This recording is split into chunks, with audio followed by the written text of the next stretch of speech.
नमस्कार विद्यार्थियों, आप सभी का बहुत बहुत स्वागत है। आज हम निबंध लेखन से संबंधित कुछ प्रश्नों के उत्तर खोज रहे हैं। इससे पहले भी हमने निबंध लेखन पर एक वीडियो देखी है।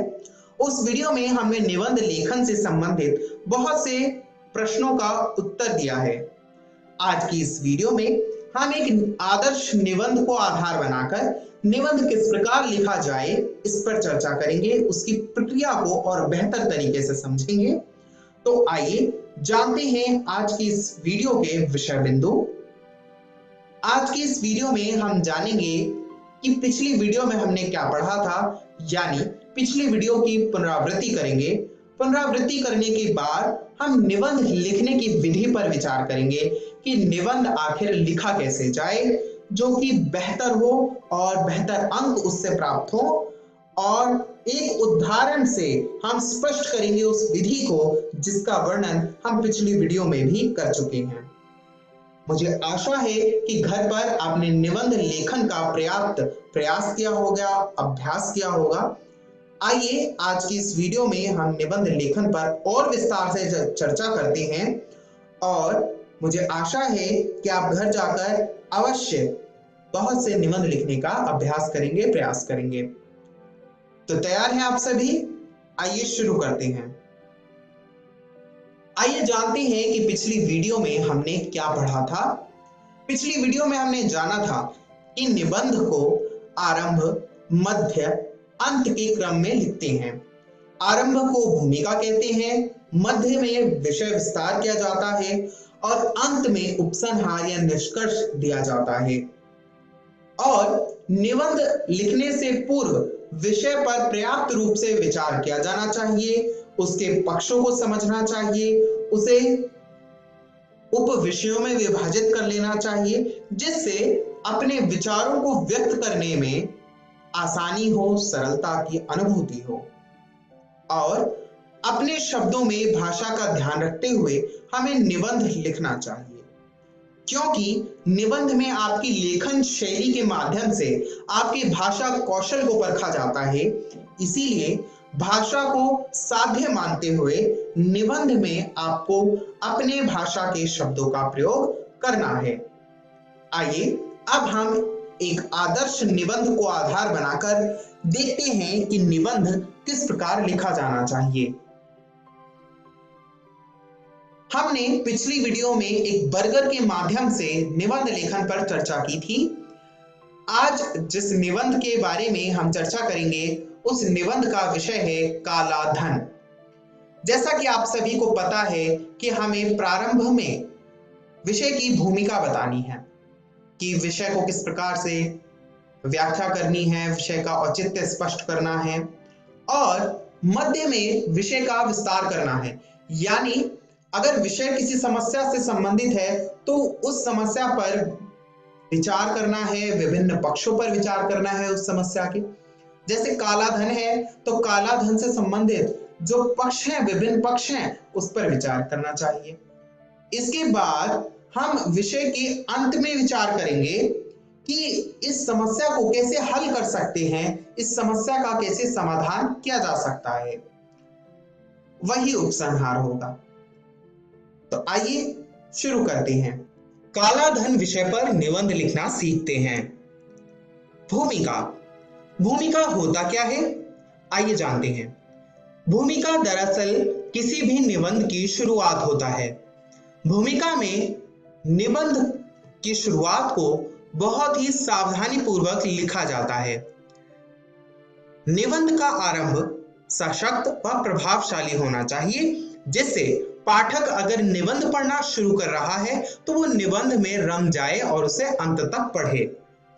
निबंध के आरंभ में विषय का अर्थ, किसी उक्ति अथवा कविता की पंक्ति का प्रयोग करना चाहिए। अब कविता की पंक्ति का प्रयोग करना या किसी उक्ति का प्रयोग करना या विषय का अर्थ लिखना, यह बताता है कि लिखने वाला कितना तार्किक होकर निबंध को लिख रहा है और वह अंत तक निबंध अवश्य पढ़ता है। क्योंकि हमने उदाहरण के रूप में काला धन विषय लिया है, तो यहाँ पर हम काले धन के विषय के अर्थ को स्पष्ट करते हुए उसके महत्व को भी बता सकते हैं। आइए अब हम काला धन विषय पर निबंध की भूमिका देखते हैं। यहां पर देखिए भूमिका की शुरुआत की गई है। काला धन वह धन है जिसे सरकारी टैक्स की अदायगी से बचने के लिए अत्यंत गुप्त और गोपनीय बनाकर रखा जाता है। इस धन को कहीं भी लिखित रूप से उजागर नहीं किया जाता है। देखिए यहां पर हमने जो विषय है उसका अर्थ स्पष्ट किया। अब हम इसके महत्व को या इससे जुड़ी समस्या को भी प्रकट कर सकते हैं और बहुत सारी बातें इसकी भूमिका में भी लिख सकते हैं, पर ध्यान रहे भूमिका में अत्यधिक बातें नहीं लिखनी चाहिए। आइए अब हम निबंध के मध्य की बात करते हैं, यानी विषय वस्तु की बात करते हैं। निबंध की विषय वस्तु लिखते समय हमें विषय से संबंधित हर मुद्दे को विस्तार पूर्वक स्पष्ट करना चाहिए, उसको लिखना चाहिए और विषय से संबंधित गुण अवगुण का भी वर्णन करना चाहिए, यानी नेगेटिव और पॉजिटिव मोशन में हमें विषय से संबंधित विचार प्रकट करने चाहिए। और निबंध के बीच बीच में महान व्यक्तियों के कथनों, सूक्तियों आदि का प्रयोग करके उसे स्पष्ट कर सकते हैं ताकि निबंध और रोचक बने।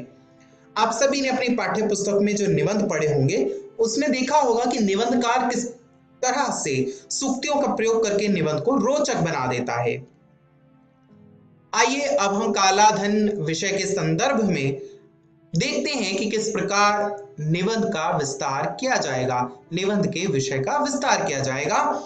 तो सबसे पहले काला धन निबंध के जो मुख्य भाग को निम्नलिखित 3 शीर्षकों में विभाजित किया जा सकता है, जैसे कि काला धन जमा क्यों और कैसे किया जाता है ना। और दूसरा, काला धन का इस्तेमाल लोग किसके लिए करते हैं।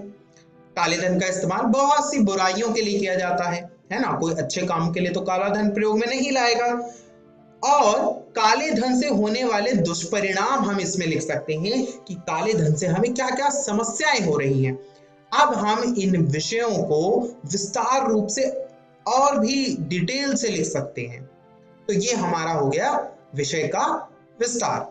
आइए अब हम उपसंहार यानी निबंध के अंत के बारे में चर्चा करते हैं। निबंध का अंत यानी निष्कर्ष, उपसंहार बहुत ही प्रभावशाली होना चाहिए और उसे प्रभावशाली बनाने के लिए बहुत ही रोचक बात कहना, बहुत ही प्रभावशाली बात कहना अनिवार्य होता है। और यदि कोई समस्या के बारे में निबंध है तो उसका समाधान देते हुए निबंध का अंत कर सकते हैं।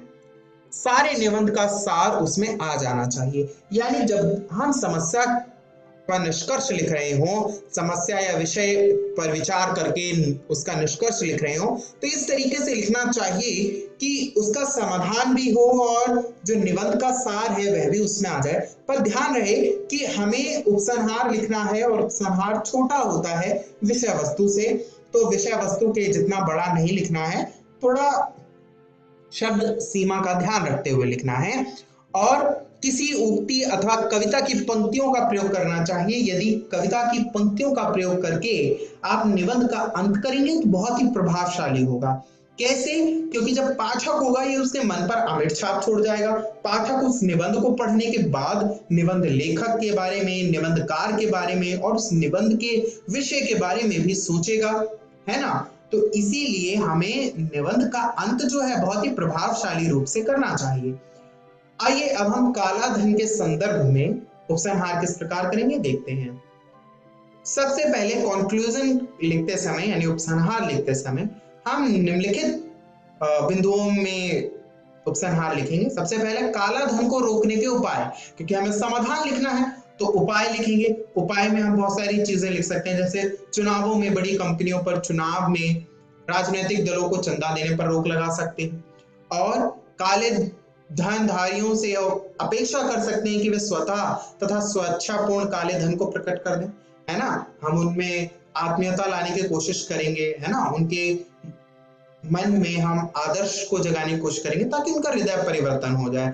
ऐसे विचार हम दे सकते हैं। और तस्करी की रोकथाम करेंगे, घूसखोरी की रोकथाम करेंगे, इत्यादि से काले धन की समस्या को हल किया जा सकता है।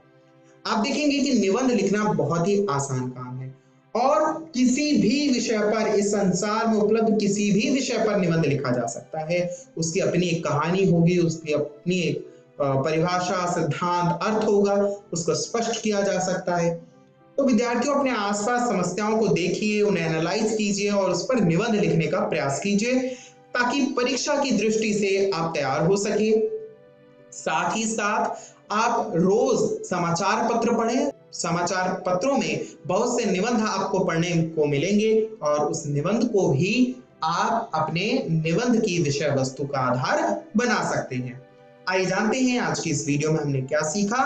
आज की इस वीडियो में हमने जाना कि निबंध लिखते कैसे हैं। मुझे आशा है कि आपको समझ आ गया होगा कि निबंध किस प्रकार लिखना है और घर जाकर आप निबंध लिखने का अभ्यास जरूर करेंगे। विद्यार्थियों, इस वीडियो को देखने के लिए बहुत बहुत धन्यवाद। अगली वीडियो में फिर मिलेंगे, तब तक अपना ध्यान रखिए।